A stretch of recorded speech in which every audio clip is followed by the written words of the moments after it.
brothers and sisters. Glad to be here. Certainly glad to be here with you. Glad to have the discussion. Of late, we've been having discussions that have been very much needed in our community, very much needed to speak about and speak upon. And I don't intend to bore you tonight. I don't intend to bore you, but we have to have a discussion concerning the things that are affecting us here today. And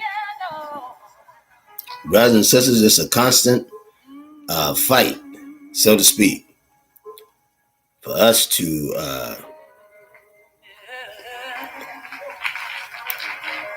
stand in the sense of power. When I say power, I mean individual power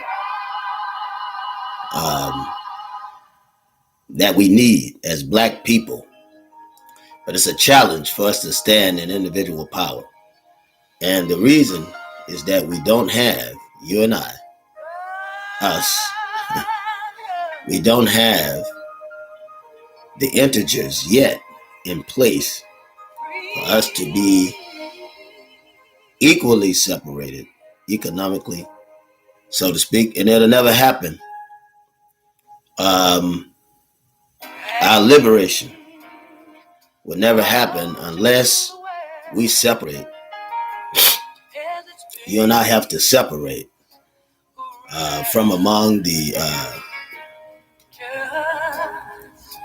enemy and the system that we face. So we have a great challenge. We have a great challenge to do this, and we can do it. We certainly can do it. We just have to be aggressive enough to pull it off. But we can do it. You and I, we can certainly do that. And God has given us the power because He hasn't given us the spirit of fear, but of love, of power, and a sound mind. And you and I, brothers and sisters, you and I have to grab that piece of truth, which is the power that we will use to staple ourselves. That's the desire. We have to staple ourselves in existence. Right now, we have not successfully done that. We haven't successfully stapled ourselves in existence. So, our challenge today is to staple ourselves in existence. We've got to do that. And we have to be willing to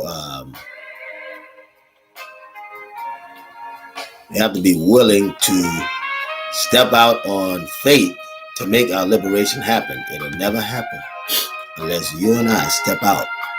We have to step out on faith to make these things happen. Other than that, it'll never happen for us. We can't do it. We can't do it being selfish. We can't do it. There's no way for us to do it. And so our desire and our prayer is to come together and make our liberation a reality. That's where we have to be. When you look, brothers and sisters, every other race has their own independence. The white man in his independence, which is racism, his independence is racism, right? But from our backs, on our backs, he has his liberation. Excuse me, brothers and sisters. And I say that because the white man has his end. His end is here. His end is here with us. We are the backbone to his system. That's what you and I are.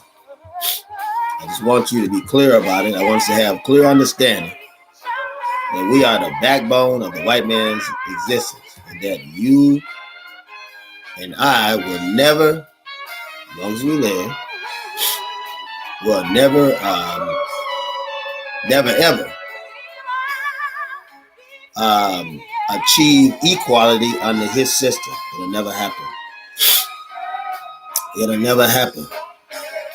And so we have to fight for our own independence. Now, there are many of us that are fussing, too many of us that are fussing with one another. Too many of us have allowed ourselves, and I say allow yourself because no one in this world, absolutely no one, can make you do anything. Can't make you do anything. You'll have to make the choice. You yourself can make the choice to do it, to either be supportive or non-supportive, but no one else can make you do it. Can't make you do anything. You have to understand that. It's something that you'll have to accept. We can encourage, we can imbue people with the knowledge, and hopefully they will want to do what they can to make the situation better. Is that right? No, we just can't make them do anything. It doesn't happen. These things won't happen because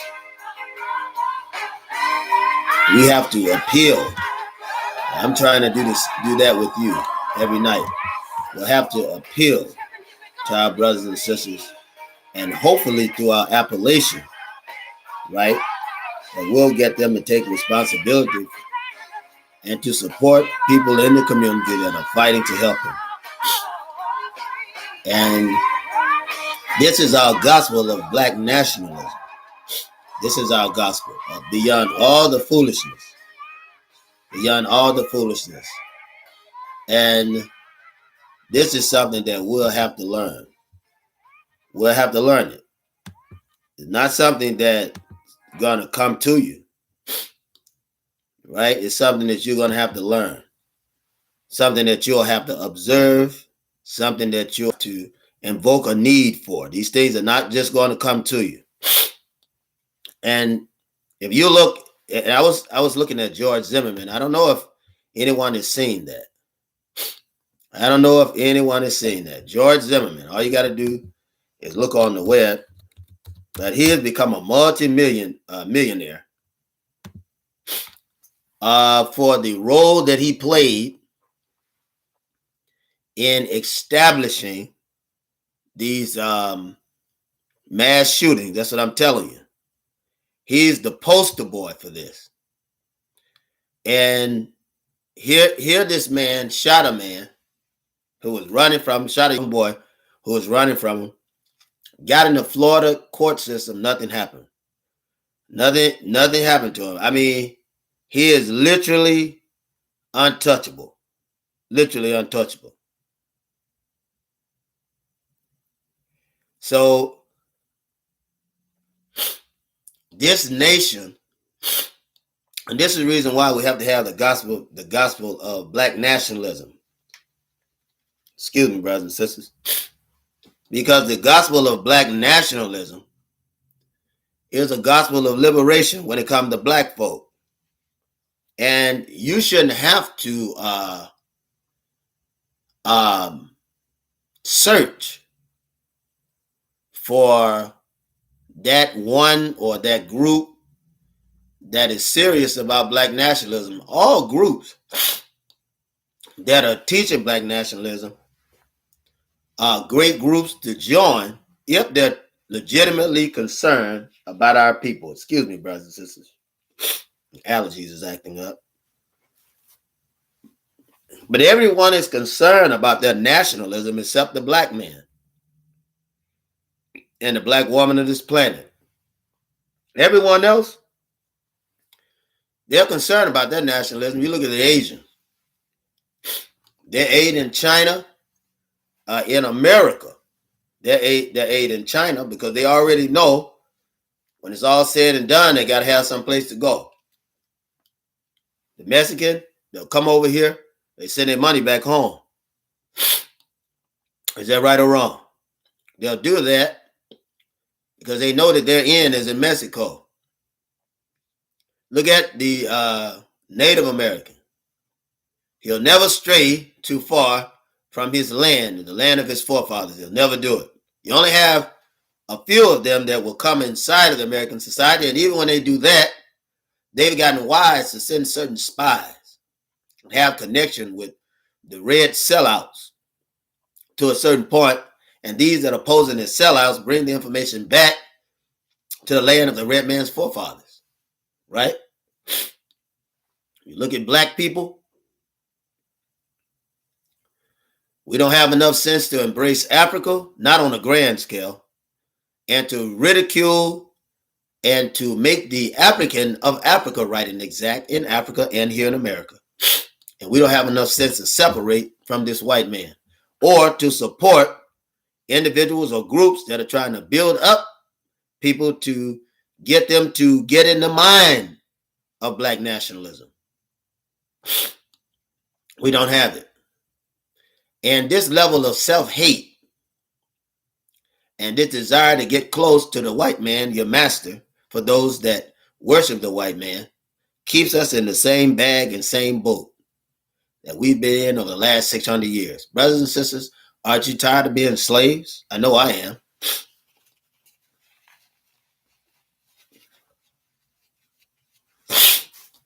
Excuse me. I'm like Sister Ava when she was speaking, separation or death.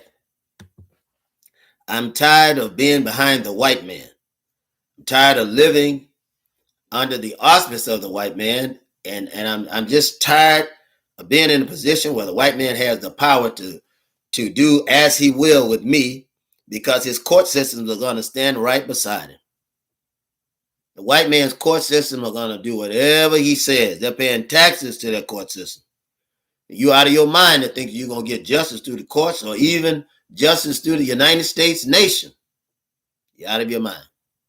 The only justice, brothers and sisters, that you'll get is the justice of the gospel of black nationalism.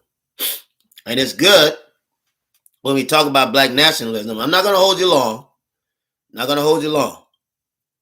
Because I want you to understand, you have to understand it, that you'll have no place in this white nationalism. Americanism is white nationalism. It was white nationalism that allowed George Zimmerman to get away with killing Trayvon Martin. It was white nationalism that made him the wealthiest killer, assassin, because that's what he is, in the world. The wealthiest assassin in the world, off of killing Trayvon Martin. This man has gotten wealthy. He is considerably wealthy just for killing you. Now, when he got that money, so I want you to understand it, because you have to understand exactly what's going on. When he got that money, that was a white man showing you he's worth $11 million today because he's alive.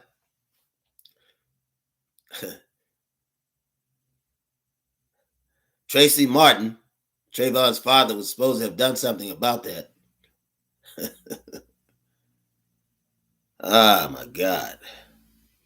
This is some real pissy stuff, brothers and sisters. I mean, the white man is showing you, him and his coons, right? Right? He's already showing you how he feels. That's why you got to be crazy to want to stay integrated with this sinking ship, this demons and devils and demigods, right? You got to be crazy. George Zimmerman worth $11 million. My brother, Etal Eichmann, the great black author and journalist, sent me this information. So he's doing the research. Great researcher. And I want you to look at George Zimmerman, because we want to talk about his race. So I tell you, you ain't got no friends. Black man, black woman, you have no friends. You have no yellow friends. You have no red friends. You don't have any brown friends. And you hardly have any black friends amongst your own race. I'm just saying. The black man hasn't woke up. And until the black man fully wakes up, he'll never be your friend. Until he fully wakes up. If he don't wake up, he'll never be your friend.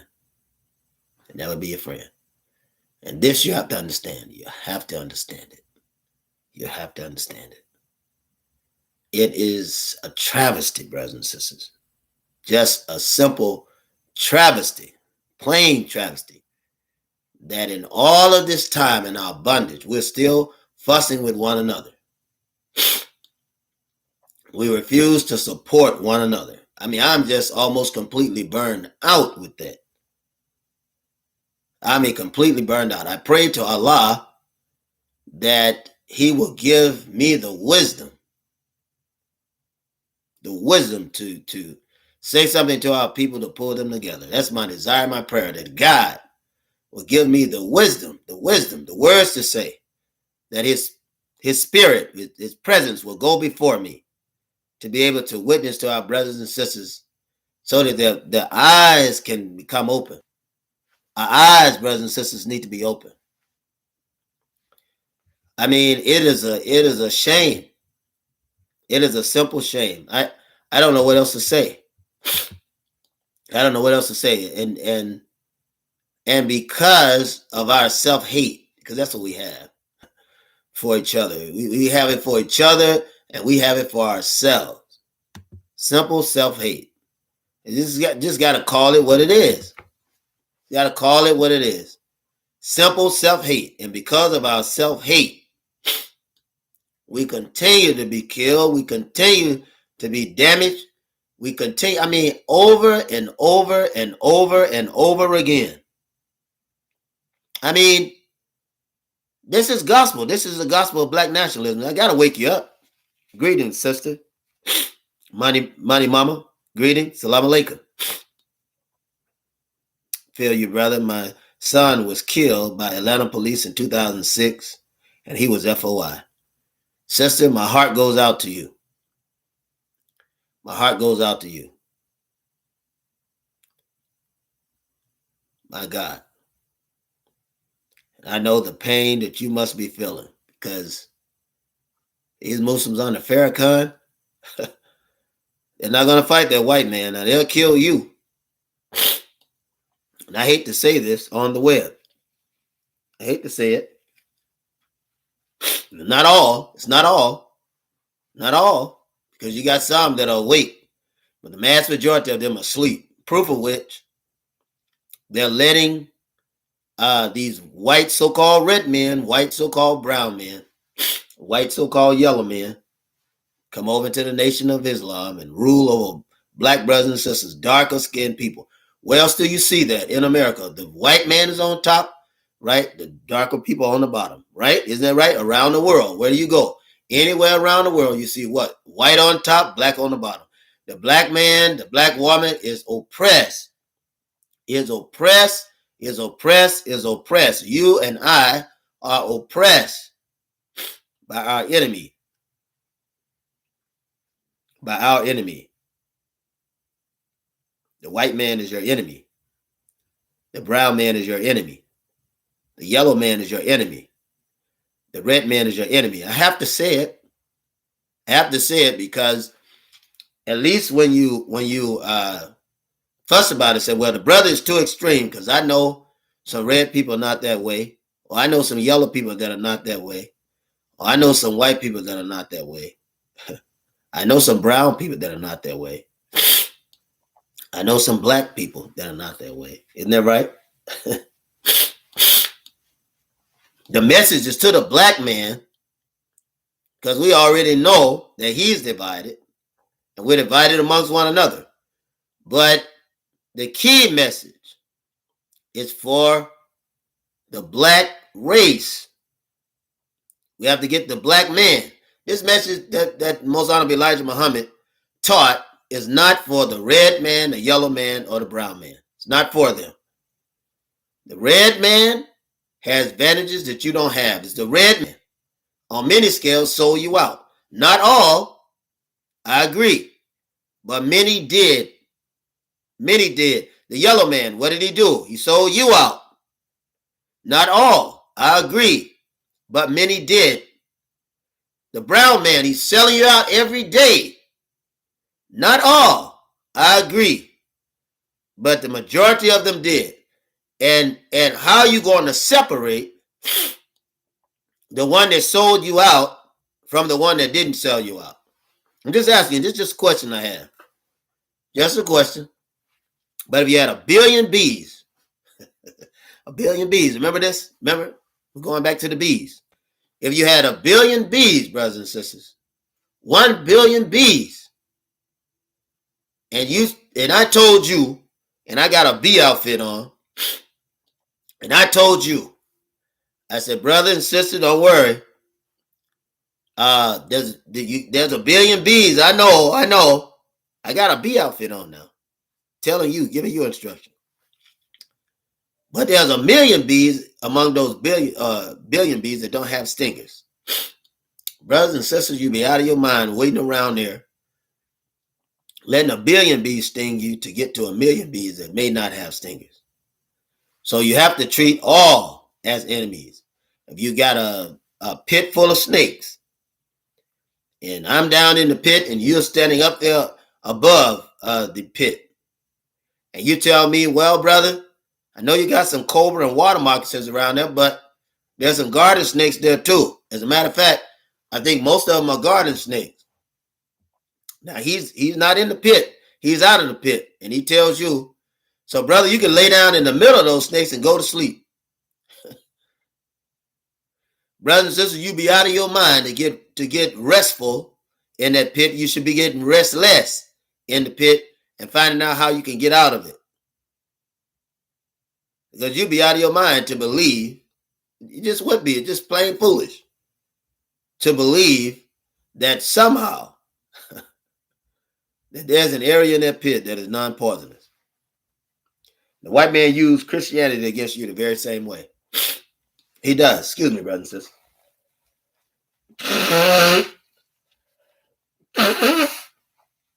Excuse me very much. I'm amongst brothers and sisters. I can blow my nose to be able to blow my nose in front of you. And so we have to be wise, you and I. We got to be wise. The man is already showing us, and he shows us every day, that he is not a friend of ours.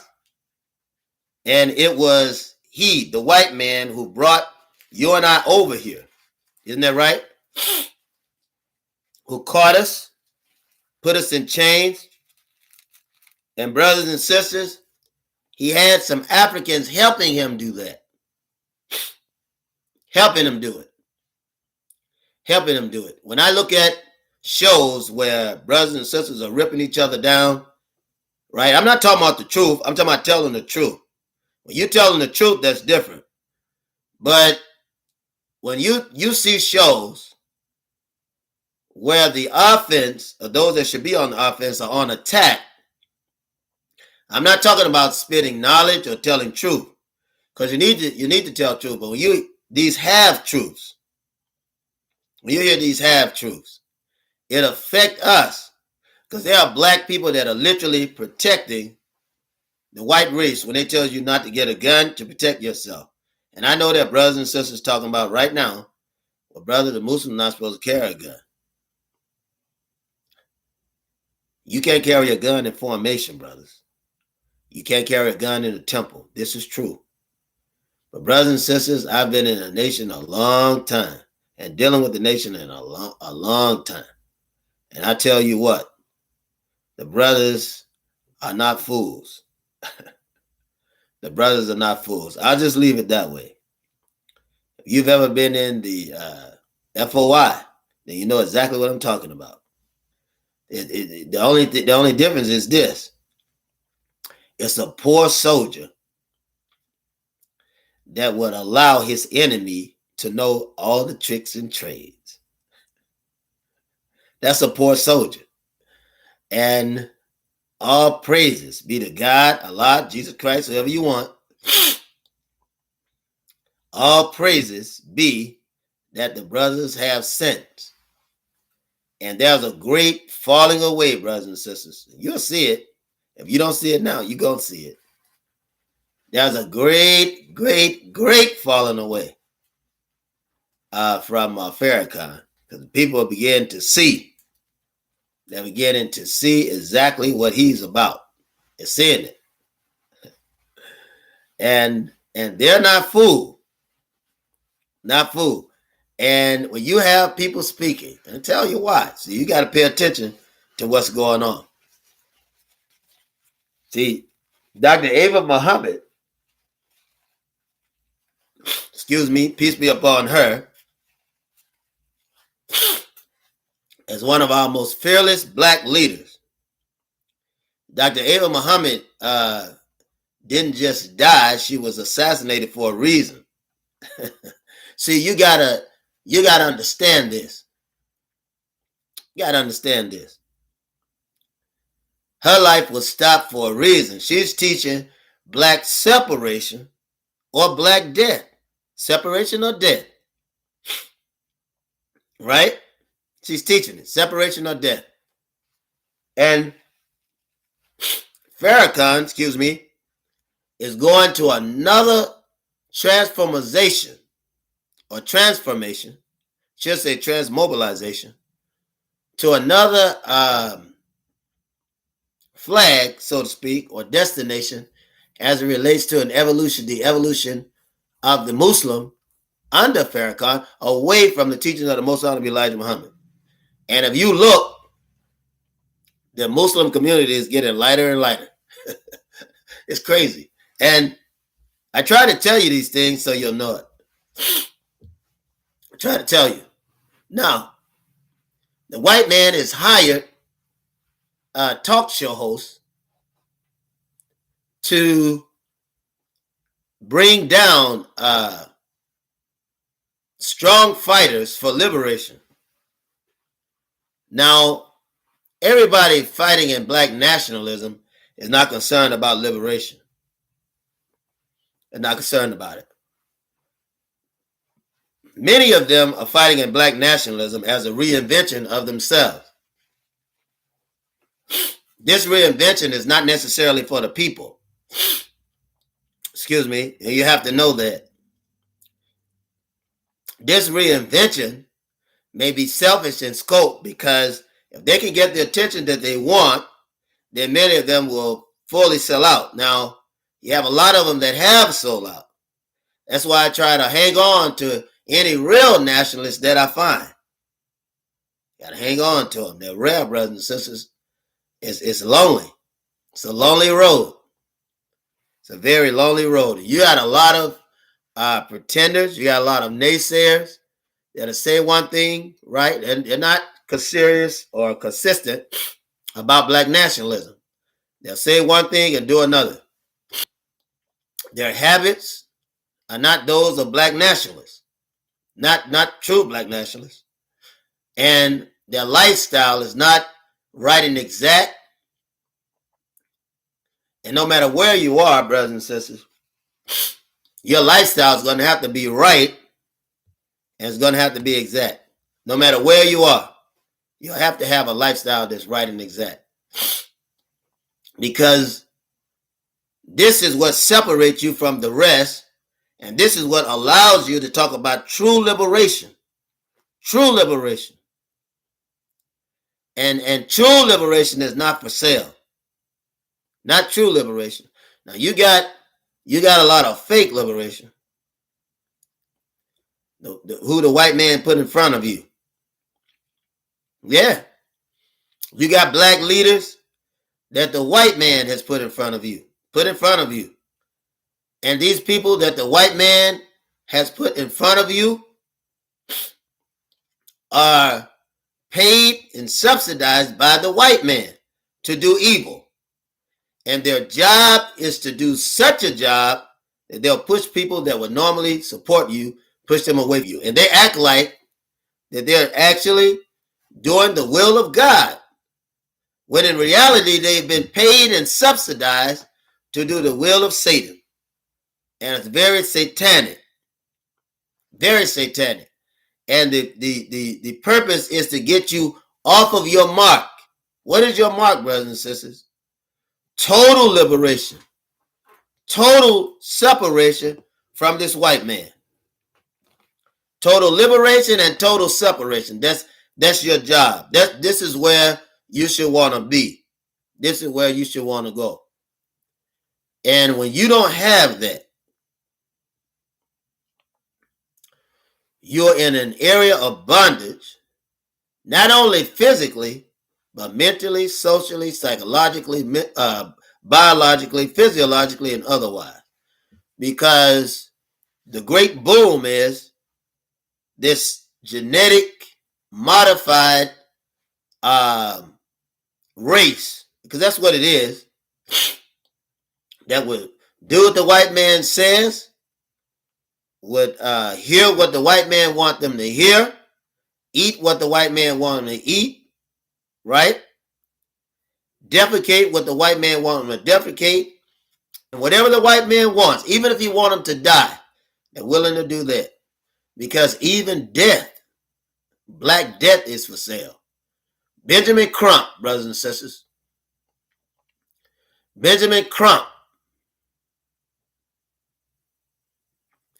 one of the worst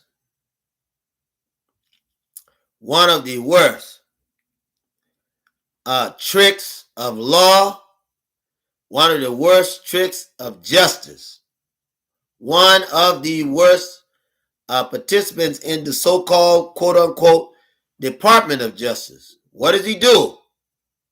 He gets money for the victims that have been killed, and he glorifies it as a debt paid. And I want you to see that. And he's paid and subsidized by the federal government to sue state and local government, but not to act or not to stand against injustice. Because, and we learned this earlier on when he's coming on the scene, you sign a disclaimer with him that he's not to get involved with the politics of our struggle. That his job is to get reparations, I guess you could say, for the death of these young men and women that have been killed unjustly. And that will come from the courts in the city where which these people have died. But the disclaimer is for him to not get involved with the political aspect, right, or the nationalist aspect of the struggle. And you have to understand that. You have to understand it. When they were doing the investigation of Minister Malcolm X, and we were in the assassination, the investigation of the assassination of Minister Malcolm X. We were in New York, and they were supposed to have found this paper, where this guy writes what he was made to do, right, concerning Minister Malcolm. And there's a whole book written around it by his nephew, the entire book, how they had black brothers and sisters in the nation, and also had in the Muslim Mosque Incorporated, who had set Minister Malcolm up. And there's truth to this. Can't deny it. There's truth to it. There's facts. But Benjamin Crump went there to settle a debt as if paying this money is supposed to take care of them killing human life. And brothers and sisters, I have problems with that. I have problems with that. You should have problems with it too. Because that means that the white man can kill anybody he wants and get away with it, as long as we make a little noise. Excuse me, brothers and sisters. And once we make a little noise, the family get paid. And after the family gets paid, you know what happens to the black nationalists or the revolutionary that came there and started all this stuff from the ground up. You know what happens? They get pushed to the background. So you worried about, nationalism dying while you'll kill yourself. You'll kill it yourself by taking payouts. you'll kill it your very self. And so you and I find ourselves in a very difficult situation. We're in the middle of a rock and a hard place, brothers and sisters. A rock and a hard place. Because many of the individuals that should be concerned about our liberation are not concerned about it. And many of the people that should be supporting the cause of black brothers and sisters who are standing up are not concerned about it. And they'll literally let you do all the work, let you finance everything, let you do everything, and burn you out. And then by the time they burn you out, then they're asking, where are the brothers and sisters that should be standing up against this? They're busy asking you that. Where are the brothers and sisters that should be standing up against this? Where's Dr. Millere? Where is Dr. Ava Muhammad? When Dr. Khalid Abdul Muhammad was alive, brothers and sisters had slowed down. They didn't support him like they did in the beginning. They began to listen to the detractors like Minister Farrakhan and others that were speaking against Dr. Khalid. Is that right or wrong? Dr. Ava Muhammad, she was speaking loudly, speaking strongly. What happened? What happened?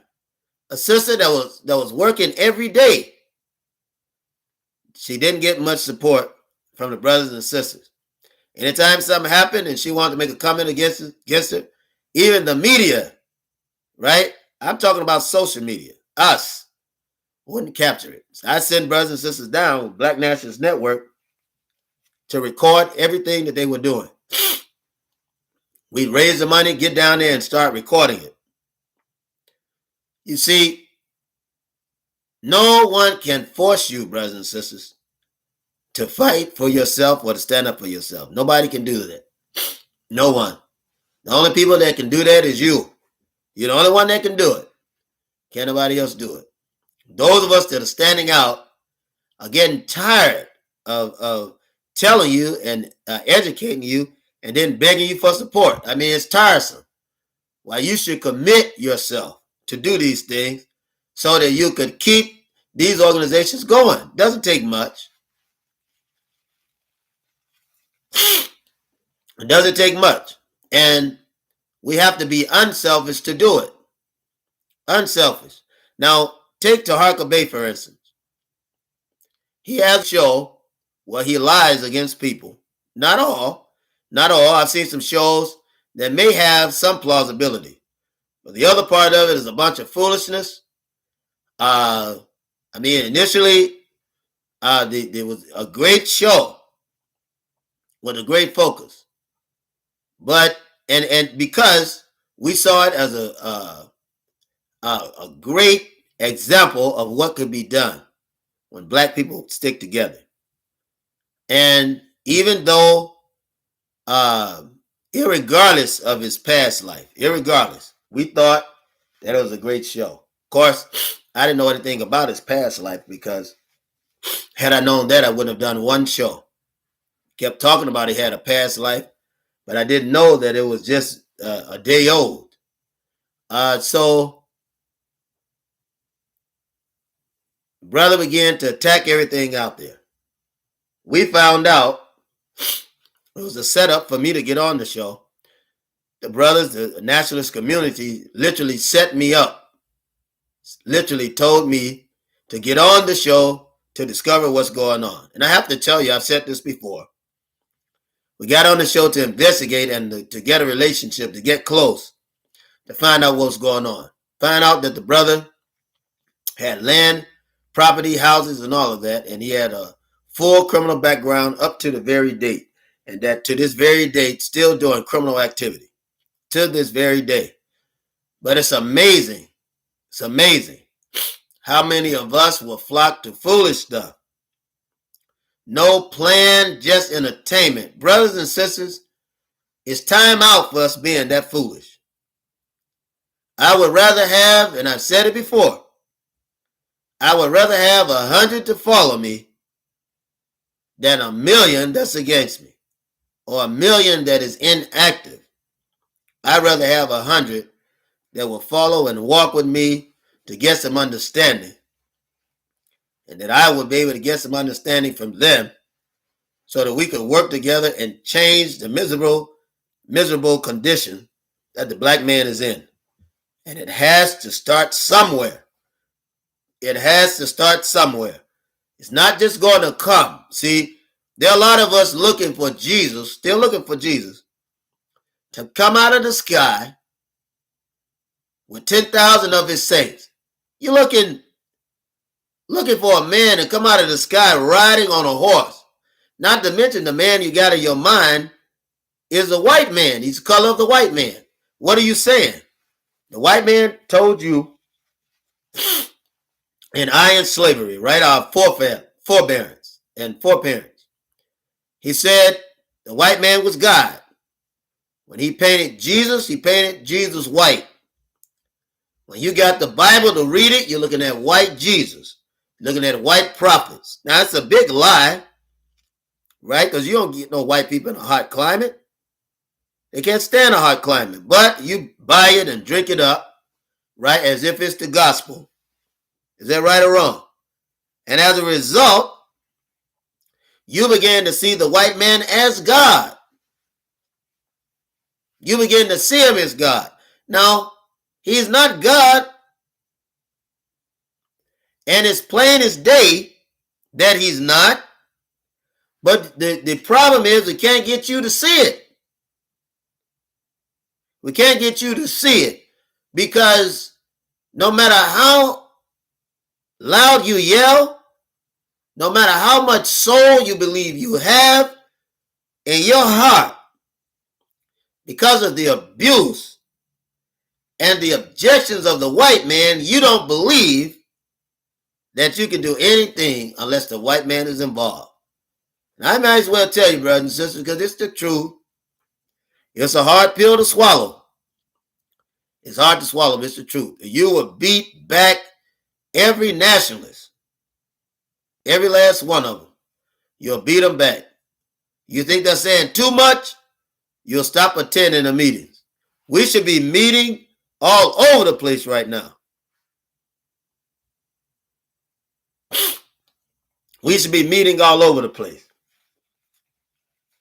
You and I. You know, brothers and sisters, and I use the example of Taharka, but I'm talking about other people who are out there that don't have any concern for the black community. Anytime you see them, they'll complain, but they're not a part of any organization that is helping the black community. Peace and greetings, Brother Bell. Assalamu alaikum. And so, any group, you know, that's the lower level. The lower level. People like Taharka and Sarnetta. That's the lower level. They're not doing anything, not making any difference. They behead one another. One is dragging one through the mud. The other one is dragging the other through the mud. It's a non-ending game. Non-ending. Everybody dragging each other through the mud, and no work is getting done, and nothing but a distraction from what's really happening to us as black people. A distraction. You have Minister Farrakhan at the janaza of Dr. Abel Muhammad is over on the podium telling Father Flager, I love you too. I put a clip in last night's session about it. Excuse me, brothers and sisters.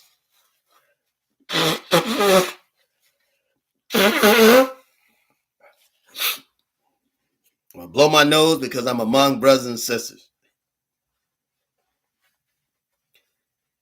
And so we have to be clear that we are used to distractions. We got to be clear about that. Now, back to the example of Minister Farrakhan. Here he is at the sister's janaza. I want you to just see it, because I know there's a lot of people that are not Muslim, not black Muslims, haven't dealt with black Muslims. Excuse me. And I know that it's difficult for you to understand where I'm coming from when I talk about this. But I just want you to try it on for size. You have to try it on for size. here you are at the sister's janazah. The sister didn't like being with anybody white. She didn't like being around white people. You know Ava Muhammad. You know Dr. Ava Muhammad. And she wasn't quiet about that. She didn't like being around white people. Period. Right? Or as the kids say, period, point blank. Or is it point blank, period? And so Minister Farrakhan has Father Pfleger sitting right there ringside, front and center. Front and center. And he says in the janazah, I love you too.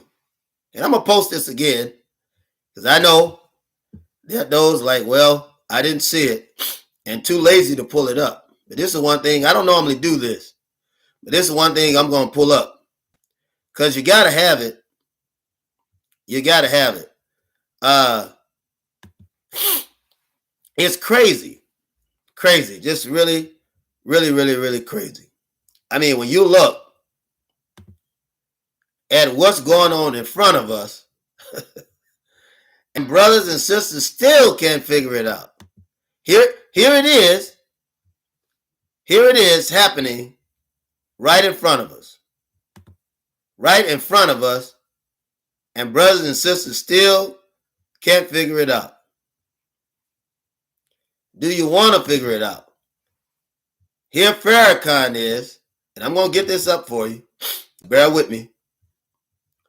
Here Farrakhan is, right there to deliver the word and the word for the janazah. I mean, right there to deliver it. And he yells over the podium, Father Pfleger, I love you too. Right there. Right there. And the whole thing was shocking. The whole thing was shocking because I have to say it.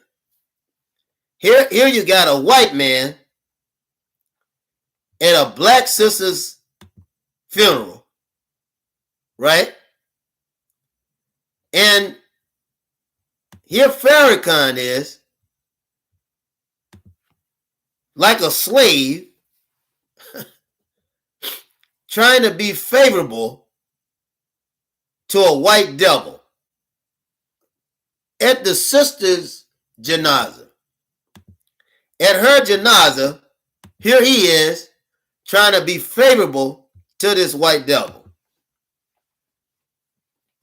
And you wonder why I'm so perplexed a lot of times. You wonder why. I mean, I can't help but to be perplexed. Yeah, I know it sounds like a bunch of fussing. I know it.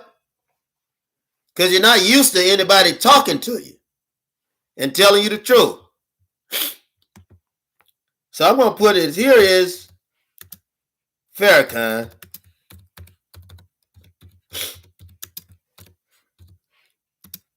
And Dr. Ava Muhammad. I'm going to type it in here. Bear with me, brothers and sisters.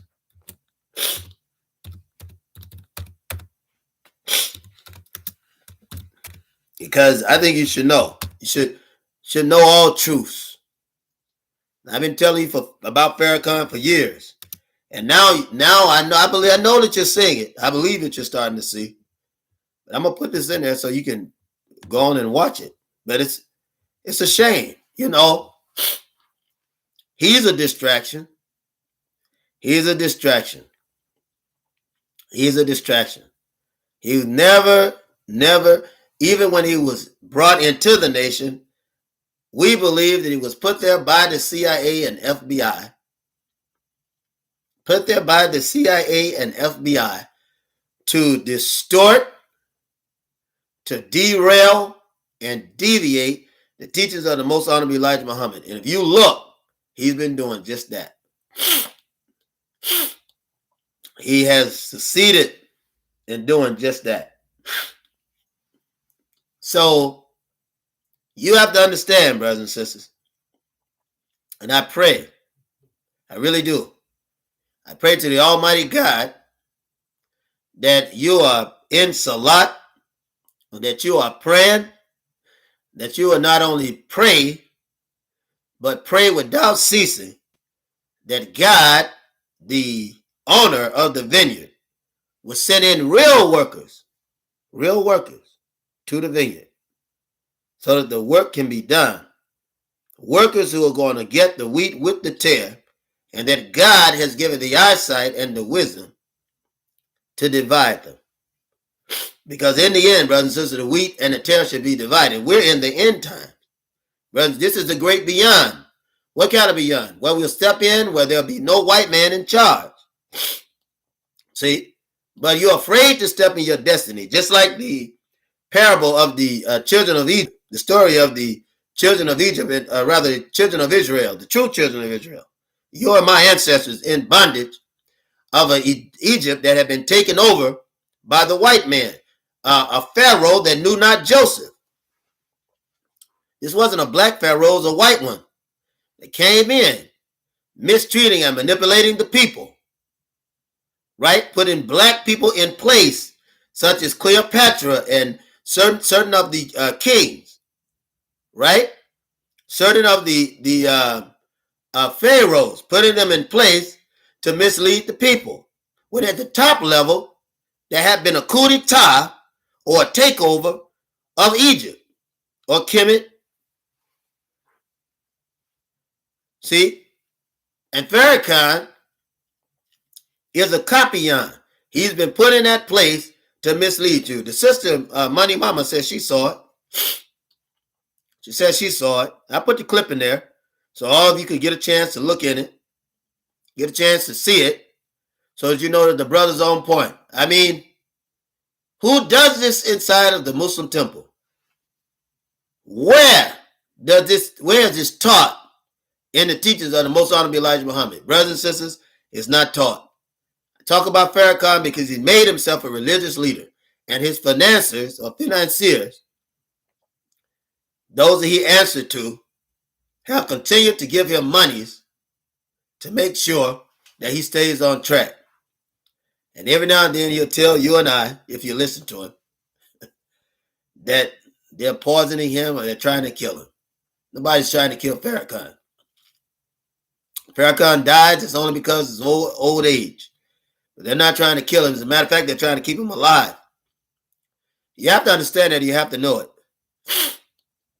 He's in no danger. Farrakhan has been in no danger and is in no danger. You have to know that, brothers and sisters. Ava Muhammad was in danger because she spoke the truth.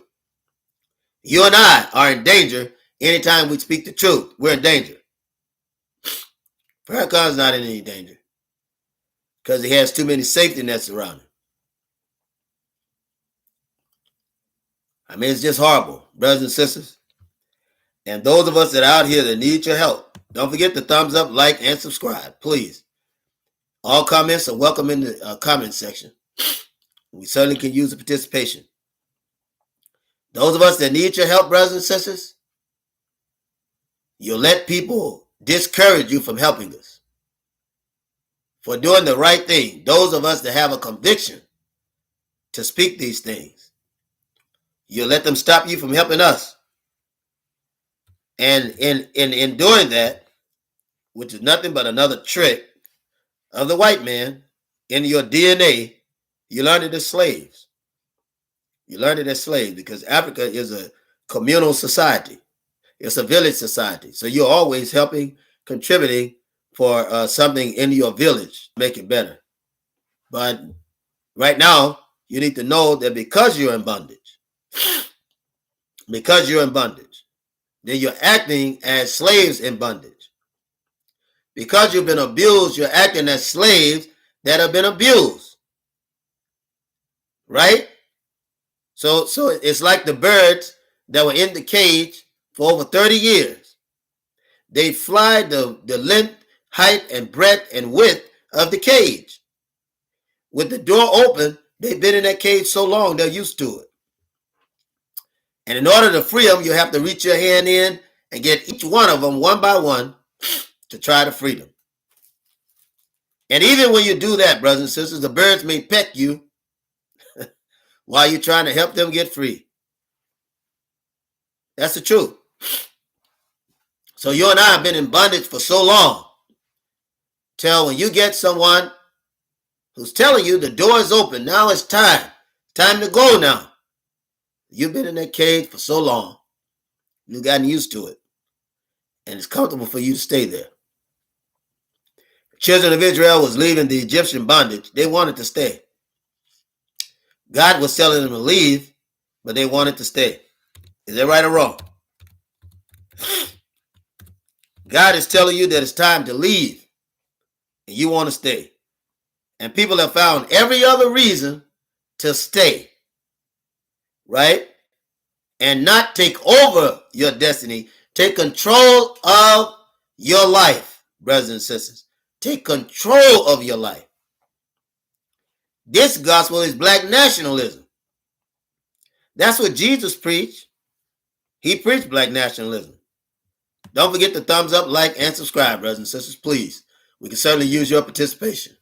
Brothers and sisters, I'm still going to ask that you donate to us to help us out so we can keep this show going. I'm still going to ask. I'll always ask. And I pray that Allah will lead you to do something. Keep the show going so we can, every little bit you give us is something less that we have to work for to keep the movement, the programs that we have going inside of our community. That helps a lot of people, black people, helps a lot of black people. Our brother says, Brother Eric Bell, out of nearly all the major prominent figures in the Nation of Islam, Farrakhan has never locked up nor killed or even WDM had to do time, so Farrakhan is definitely questionable. That's true. That's true. Wallace D. Muhammad had to do time, of course. And let's talk about that. Wallace D. Muhammad, when he did time, WDM, when he did time, he was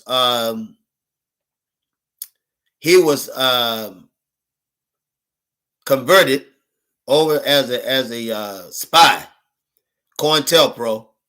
Master W.F. Fard Muhammad did time. They held him in solitary confinement. The Most Honorable Elijah Muhammad did time, held him in solitary confinement, had black people out to kill Master Fard Muhammad and the Most Honorable Elijah Muhammad. This is true. This is true. And many Muslim leaders, Minister Jeremiah, Minister Malcolm, many of them. Matter of fact, when Minister Malcolm had gotten to the Nation of Islam in prison, they didn't want to let him go. They continued his time several times and tried to convert him out of that kind of thinking earlier on. So this is true. The fact that Farrakhan has not done anything against the administration, not even a program,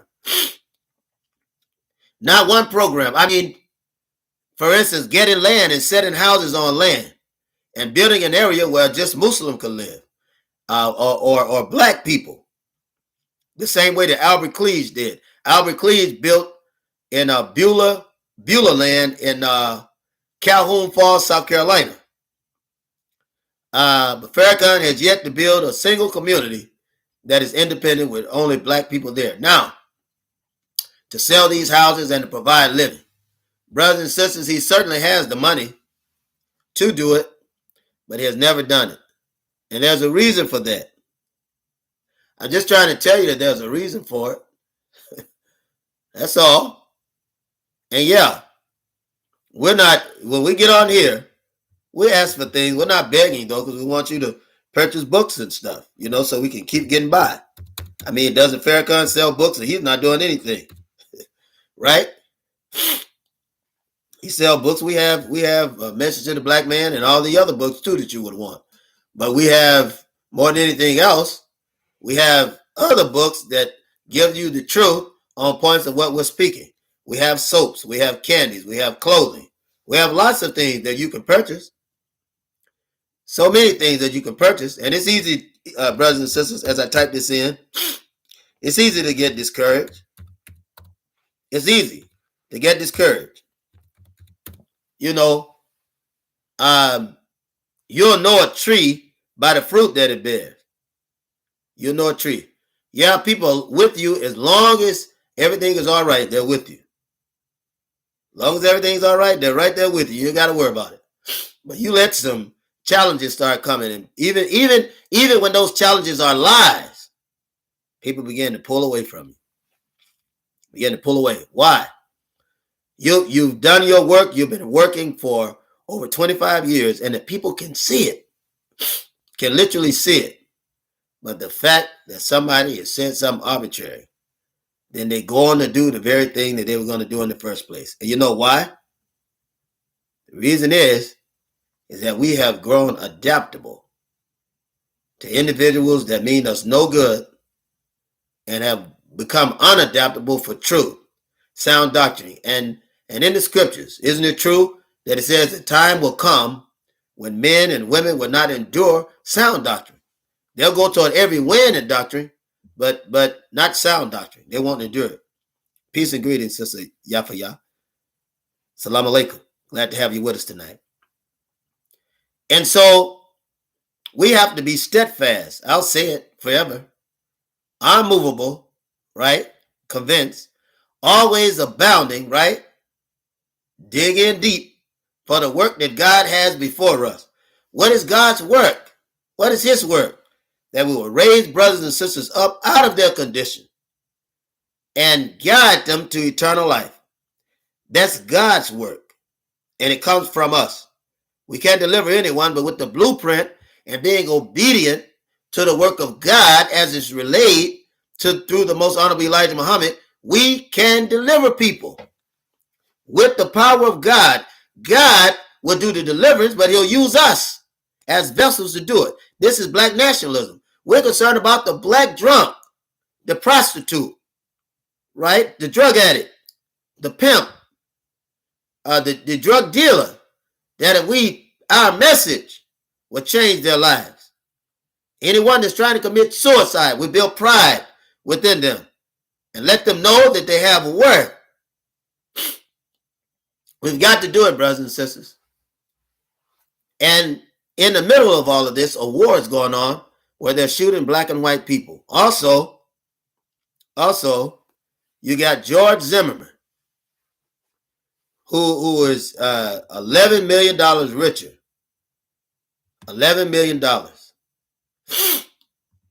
$11 million richer because the white man endorses anything that's going to bring us down or work against us. Proof of which he hires policemen that is killing you every day. Every day. So brothers and sisters, we have to be wise. We have to be wise of what's going on.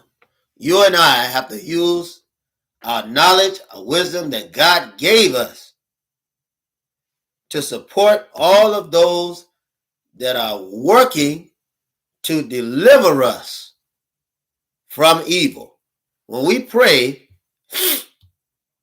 excuse me, brothers and sisters, when we pray, we say what? Our Father, which art in heaven, hallowed will be thy name. Thy kingdom come. Thy will be done on earth as it is in heaven, right? This heaven. This heaven. Yes, that heaven, but this heaven right here. Give us this day our daily bread and forgive us of our trespasses. Trespasses are what? Sin against those who look like you, as we forgive those who trespass against us. Who trespass against you more than anyone else? Your own brothers and sisters. Why? Because you are around them. You are around them. Then it says, lead us not into temptation. What temptation? To work against who you are. To work against what God has called you to be. Lead us not into temptation. Get us away from this white man. But deliver us from all evil. What is evil? His system. The white man's system is evil, brothers and sisters. It's an evil system that we're under. For thine is the kingdom and the power and the glory forever. Right? Right. So our mind,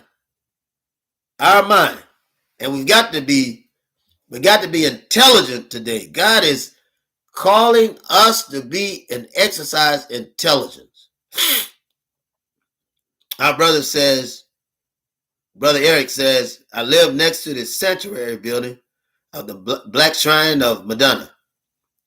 And they even had an apartment building in Detroit, that's true, where Albert Cleage followers live rent-free. And that's true, because they sponsored the system.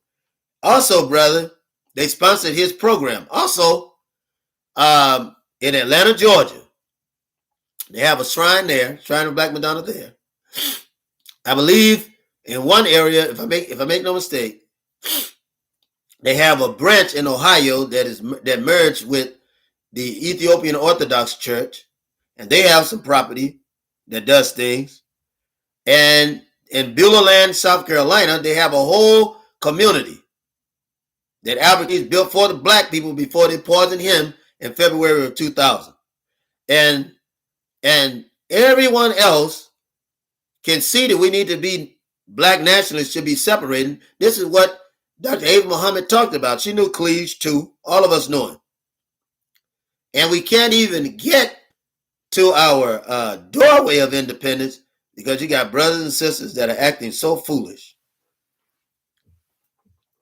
Worried about what this white man is going to say, or either supporting black brothers and sisters that are literally working against those that are trying to get you into an independent thinking, independent mind, with an independent heart, independent tongue. Our brother Eric asked the question, do the Black Christian Church under Albert Cleage teach at this present time maintain that land in Beulah, South Carolina? They sure do. They sure do, because I remember when they were talking about it years ago. Yes, it's still there. Beulah, South Carolina is still there. And there was other areas that they owned as well. Now, when he passed, things went into the hand of his daughter. He had two children. He had two children. His eldest daughter is in Atlanta, Georgia. She goes back and forth. She's a writer and, of course, a humanist, human rights leader. They go back and forth supporting these efforts of her father. Hers is much more in the area of politics. Now, you know, Albert Cleage was the one that had the Freedom Now Party. So he also had the Freedom Now Party, if you ever get it, and that was a black political party. So you've always had black progressives, brothers and sisters. That's what I want you to know. We've always had black progressives. Always. And our sister Money Mama says, what about Malachi York? What really happened to him? I know he is locked up, but why? I appreciate you asking that, sister, and I'm going to answer this because it's a very important question. Malachi York was so independent that they feared and his ability to bring black people together. He literally had the power to bring thousands together, and it was growing fast. And he came out of the Nation of Islam and had the mindset of nationalization, black nationalism, and liberalism and liberalization. I should say black liberalism. And he had this great compound in Atlanta, Georgia. Great compound. They believe, take it back. It was in Georgia, I believe, Marietta. But this great compound close to Lawrenceville, great compound, had housing and all of that stuff there for people to live in. Same ideology of Cleage, same ideology of the Most Honorable Elijah Muhammad. Matter of fact, these were seeds that Muhammad planted with the teachings of Master Fard Muhammad. You had black Christian nationalists. You had Nuwaubian nationalists, right? Black nationalists under Nuwaubian teaching. You had You also had Muslim Mars Incorporated. All of these are seeds. All of these are seeds. Now, they said that Malachi Z. York was a pedophile. I have no record of that, and I've been around long enough to understand that you can't listen to this white man. That he'll lie on everybody. If you pull me up, you type me in, he'll tell you that I organized the killing of Dallas, the Dallas police killing to Makai X. Biggest lie ever told. And he did that because I told him, I was honest. Makai X was my friend. He's my brother. And so I'll never disown him. I will never disown him. But when he was doing that, I wasn't even there. Didn't know anything about it. And when it happened, of course I checked on him. Of course I reached out to his family. He was a friend of mine.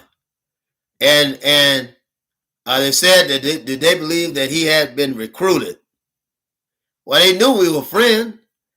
They knew that Professor Griff was hanging around, another agent. He's the one that gave him my information. Professor Griff, another agent. And he and Malik Zulu Shabazz, you already know, it's been no secret that I believe he has to answer a lot of questions concerning the assassination of Dr. Khaled. So Malachi Z. York was a threat, sister. And America destabilized all of his threats. And they'll put the worst lies out there. Now, and I just want you to know that. Now, you look at Taharka Bey. Now, he's a real pedophile. This is the truth. This is the truth. See, this is how you know when the government is lying and suspect. Look, Taharka Bey is a real pedophile. He is a lifetime criminal. He has been in trouble for armed robberies on 20 different occasions. He is described, look, on his legal document. I'm not just saying this. This is his legal document. That Taharka Bey is a registered lifetime sex offender and a registered pedophile. And this man, they let him out of jail, didn't press charges. They tried to expunge his record. Right? They tried to get all this stuff off his record. And you know that rape is no statutes of limitation on rape. So I don't care if it's been 100 years since you raped somebody, they can still pick you up. And all of this, not only this, but he has a show where they subsidize him to send out negative feed concerning leaders and black nationalists. This is a fact. All you got to do is search it. He has land, right? He's a drug dealer. He has a store coming up. He has a Moorish Science Temple mosque being built, or either already built, right? He has apartment buildings and other places that he rent out. A career criminal. But his only job is to attack people that are actually trying to do the work of the Most Honorable Elijah Muhammad.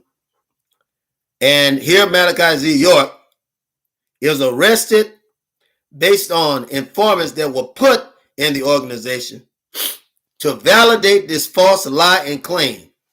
And that's it, sister. That's it. I mean, if he was a real threat, they picked him up and they locked him up. They did the same thing against Yahweh ben Yahweh. Very same thing.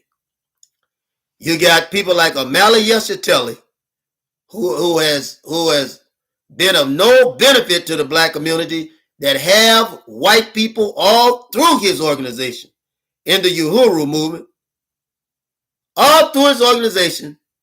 And if he was such a threat, he would be in jail. But the American government threw this ball up and said, Amali Yeshiteli, I want you to catch this ball. We're going to put the rest of these people in your hand.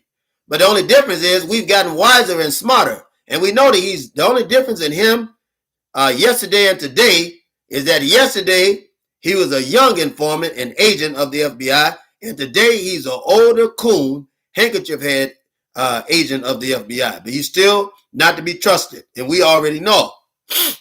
We know. So a lot of rappers were under Dr. York. That's true, like Jay-Z and Nas, and they still are.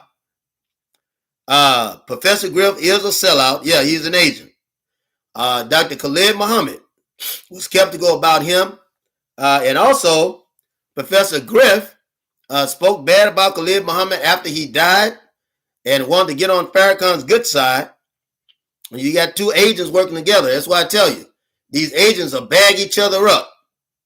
They'll always bag each other up. Yep, that's correct. Sister, me and Ital Ayman did a show on it. We did indeed. We did indeed. Excuse me, brothers and sisters.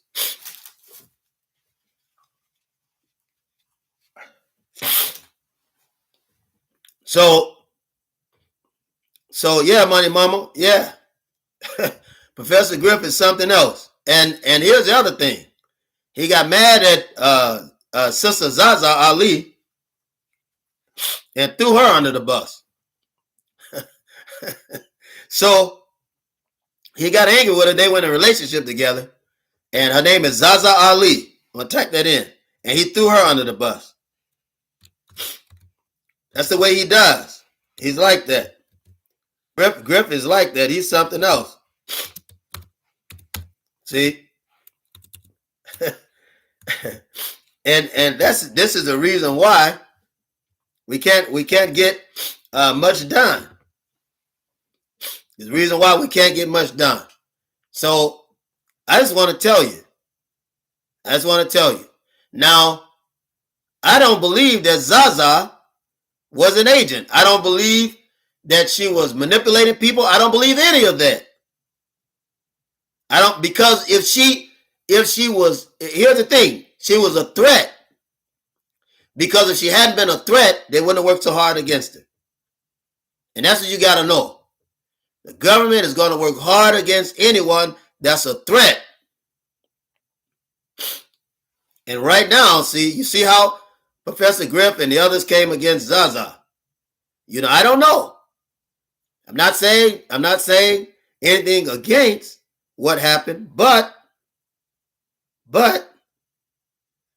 I just find it suspicious that they were talking against her and they hadn't said anything about Professor Griff. Then we come to find out he's the one putting it out because they were no longer together. The relationship had gotten salty. So,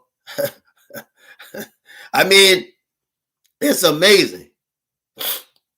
You find an agent and informant, all of them have a desire to be that number one person, to line themselves up.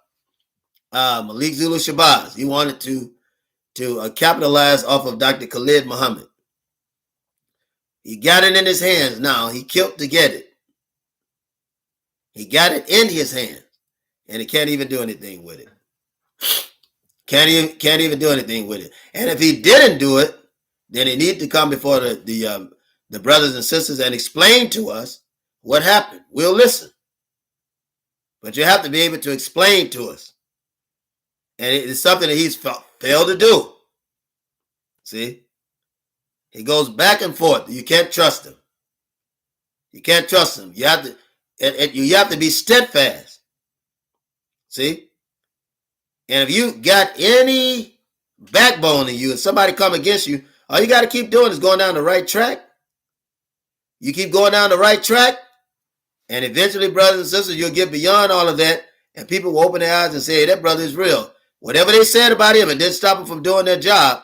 Whatever they said about her, it didn't stop her from doing her job. And I understand that she's still writing a book, still doing her job. She hasn't stopped doing what she intended to do. They couldn't get her off track. And we have to be careful about stuff like that because there were many things done to try to derail and deviate Dr. Ava Muhammad. They couldn't get her off track. The only other thing left is to get her out of the way. And while they're getting her out of the way, Farrakhan was saying what? Yes, Father Flager, I love you too. And telling people that Father Flager was his friend. I'm just trying to get you to see, brothers and sisters. That's all. Just Just want you to open your eyes. Just want you to open your eyes. That's all. We have to be wise enough to do this. Now, brothers and sisters, don't you all get too angry with me, because I'm certainly going to ask you to donate, because we certainly need it. We need it tonight. So I'm going to ask you to donate. Please do, brothers and sisters, please. I want you to study. I want you, don't forget, in Atlanta, Georgia. Let me type this in, because I want to read what our brother is saying, Brother Eric. In Atlanta, Georgia, don't forget the last week in November. We're going to be there. You'll have the information. So start getting yourself together to be there. Be there. You will be on the panel. We want people on the panel to talk about these difficult issues. I want you to bring up this stuff in front of the people. They need to know, brothers and sisters. We've got to start talking and advocating for black brothers and sisters that have been fighting for us. If we have to understand this, if you are a threat, the first place they'll put you is in jail. When I started doing the investigation on the assassination of Dr. Ava Muhammad, they came and picked me up. The sister will tell you. They picked me up, said I had a warrant. A warrant for a ticket that had been paid. But I didn't show up to court. You can't make this stuff up. So I already knew when they did that I'm on the right track. And they cautioned me to stop being incendiary. You know what they mean when they say you're incendiary. I said, well, I thought I was here for a ticket. Well, you didn't show up for court, and that's a fugitive. See, that's the words of what? Fugitive of justice. Department of Justice. This is the word of the FBI and CIA. And there was a sister with them, had on blue. You could see her FBI badge, but the other guys had their stuff turned around, had it pinned on backwards. and they began to say, be careful about your words, brother. They're incendiary, right? And I told them white devils, I said, I'm not your brother. You're not my brother. My brothers don't kill people. You're not my brother. Well, we understand you as a veteran. I said, yeah, they got white racist veterans too. They got white racist veterans too. So you're not my brother. You're not my brother. Well, you're speaking sort of incendiary. We're trying to appeal to you. Well, it's not. You may feel it's incendiary. It's not incendiary. It's not. I'm not causing any trouble, right? I'm not causing people to do anything that they won't do anyway. When I tell you that black people are tired of white people killing them. But this is the language. This is what they do. See, this is what I want to tell you. It's that white man. We get the only way for us to get away from him and stop him from killing us is for us to come out of him and defend ourselves. We need an army. You can't build a community and not have an army. That's one of the things I love about Albert Cleage. Brother was wise. Our brother Eric said, I just subscribed to your channel. Thank you, brother. And how much do you, I guess you're trying to say, how much does it cost for a live podcast? So I can stay tuned. Also keep up with brother Eric Muhammad. And I don't know how you feel about him, but he seems honest. Eric Muhammad is a good brother. Eric Muhammad is a great brother. And I love that brother, and he's on the right track. Certainly on the right track, and he's a good brother. And he was very supportive of Dr. Khalid Muhammad. Very supportive of Dr. Khalid Muhammad. And you won't find a better brother in Atlanta than Eric Muhammad. He's a good brother, great brother. So certainly appreciate him. Certainly appreciate him. But anything that you can give, brother, is answered for our channel because it sponsors the clinic that we have here, community clinic for blacks, homeless, black veterans, children. We have a feeding program for children. Parents are on drugs. A lot of them are missing meals. We keep the lights on. So that's a big help because we need to be able to cook the food and everything. But anything that you can give, I ask you to give earnestly and give out of conviction so you'll be able to help us, certainly. And don't forget, in Atlanta, Georgia, the last week of November, be there, please, because we would have something for our sister. We'll be able to discuss all of these assassinations that the government is doing, and we'll be discussing building up our black communities and getting some protection in our black communities. And one day, the more we grow and support our own businesses in those communities and stores and everything that are going to come out of us coming together by ourselves, then you'll find, brothers and sisters, that someday we'll have our own police precincts, our own security, and all of that. So we ask you to certainly support what we're doing, and come in Atlanta the last week of November. Be in Atlanta, and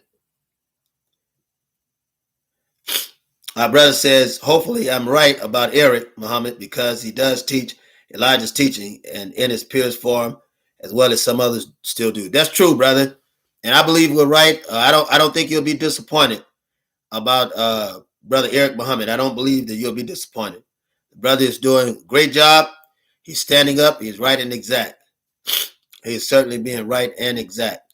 So, brothers and sisters, I want to thank you for sharing this time. And I look forward to seeing you all tomorrow. We'll have a busy day. Nonetheless, I still look forward to seeing you, because it's going to take all of us. It's going to take all of us to make the difference that we're making, that we can make. And I say to you, if there are those brothers and sisters that you may have odds with, try to be at peace. Everybody won't allow you to be at peace. I understand that, but try to strive for peace with your brothers and sisters. Try to strive to be peaceful. And my desire, my prayer is that you'll succeed in it. And that if you succeed in this, then you can bring brothers and sisters closer together. So I certainly want to thank you. Thank you for showing up. Please remember us. Remember the Cash App. Buy your book. Here's my email. We could just let me know which one you want, and we could certainly make this change, and you could have that book tonight. You'll certainly have it tonight. I'll type that in for you. Brothers and sisters, please, more than anything else, let someone know that we're out here, so they'll be able to hear the truth and also be encouraged. We need to continue, brothers and sisters. We want to continue to do this every day. We ask you to donate what you can. Also ask others to donate. If they can't, then ask them to pray for us. That Allah would send brothers and sisters to support the show. Maybe you know someone that would support it if they saw someone out teaching sound doctrine, and that's what we teach. We teach sound doctrine so that you can get it. And we're not begging, brothers and sisters. We're trying to sell our product the way that we're taught by Mr. Muhammad, to give you something that you can use and to reestablish the truth so that we can separate ourselves from these devils that are working against us and are against us in these dark times that we're in. And brothers and sisters, if I haven't told you before, I love you, and God knows that I mean it. God knows that I mean it. And I ask that you love one another and build us up while we've been torn down, and allow me to do the same thing for you. And peace and blessings be unto you. The peace of God be unto you and yours. And peace be unto you and us all. If I didn't say it in the beginning, I say it to you now. Assalamu alaikum. Peace be unto you.